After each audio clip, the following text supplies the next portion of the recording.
ఇలా పెట్టేసుకున్న తర్వాత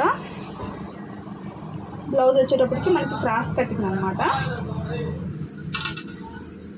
ఆది బ్లౌజ్లో నుంచి కరెక్ట్గా చెస్ట్ పొడవు అయితే ఒకసారి అయితే చెక్ చేసుకోండి. ఇక్కడ నుంచి ఇక్కడికి వచ్చింది.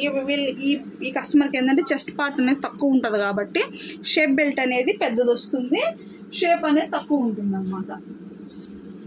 మనము ఈ విధంగా సెట్ చేసుకోవాలి. షేప్ బెల్ట్ పెద్దది వస్తుందండి. ఇక్కడ నుంచి ఇక్కడ ఇలా పెట్టేసుకున్నాక మార్కింగ్స్ అయితే వేసేసుకోండి. ఫస్ట్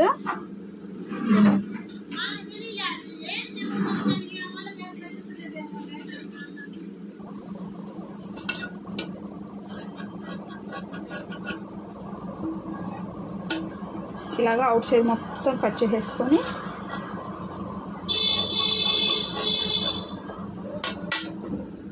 ఇలా కట్ అయిపోయిన తర్వాత ఈ ఫ్రంట్ పార్ట్ బ్యాక్ పార్ట్ అనేది తీసేసేయండి. ఇప్పుడు ఫ్రంట్ నెక్ ఇవన్నీ కొలుచుకుందాం. ఉక్సులు పట్టి వైపు తీసుకోండి.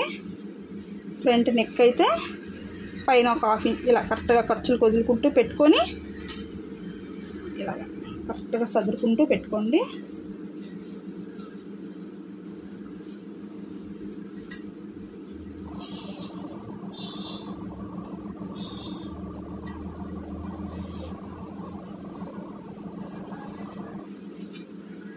ఇక్కడికి వచ్చింది ఒక హాఫ్ ఇంచ్ పైకి, ఇక్కడ నుంచి 4వ హుక్స్కి ఇక్కడ ఒక మార్క్ చేసుకోండి. కనిపిస్తుందా మీకు? 4వ హుక్స్కి. ఇప్పుడు దీన్ని అయితే తీసేసుకొని ఇక్కడి నుంచి 2.5 ఇంచులు, ఇక్కడికి ఒక 2 ఇంచులు దీన్ని ఇలా ఇలా కలిపేసుకోవాలి. ఇది ఫ్రంట్ నెక్. ఓకేనా? ఇప్పుడు దీన్ని అయితే కట్ చేద్దాం.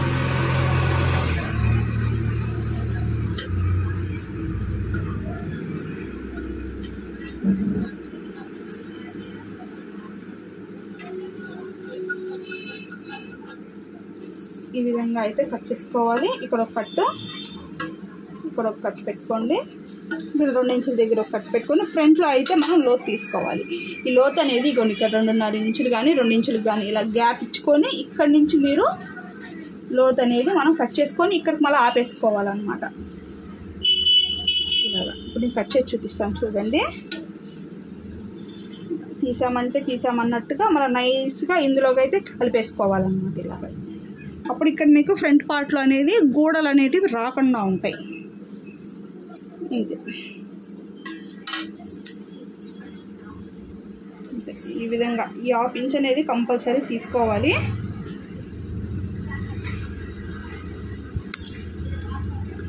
ఇప్పుడు ఈ పట్టడం కూడా 2.5 ఇంచులకి ఇలా పట్టేసుకోవాలి.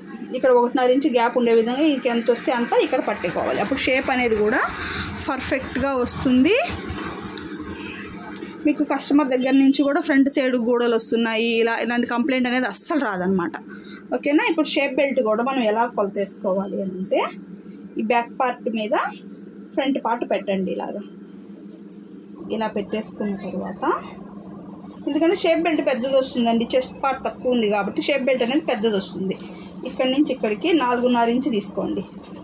ఇక్కడ 3.5, ఇక్కడ 4, 4.5, 3.5, 4, 4.5, 3.5, 4 ఈ కొలతలో షేప్ బెల్ట్ అనేది మనం తీసుకున్నాము అంటే ఈ కస్టమర్కి ఏ కస్టమర్కైనా మీరు ఇలాగ మెజర్ చేసుకోండి.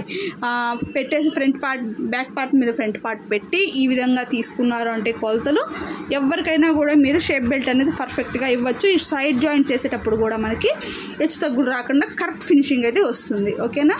అర్థమైందని అనుకుంటున్నాను. నచ్చితే ప్లీజ్ ఒక చిన్న లైక్ చేసి సపోర్ట్ చేయండి. మీకు ఏమైనా డౌట్స్ ఉంటే కామెంట్ చేయండి. నేను వీడియో అయితే ఖచ్చితంగా చేస్తాను ఫ్రెండ్స్.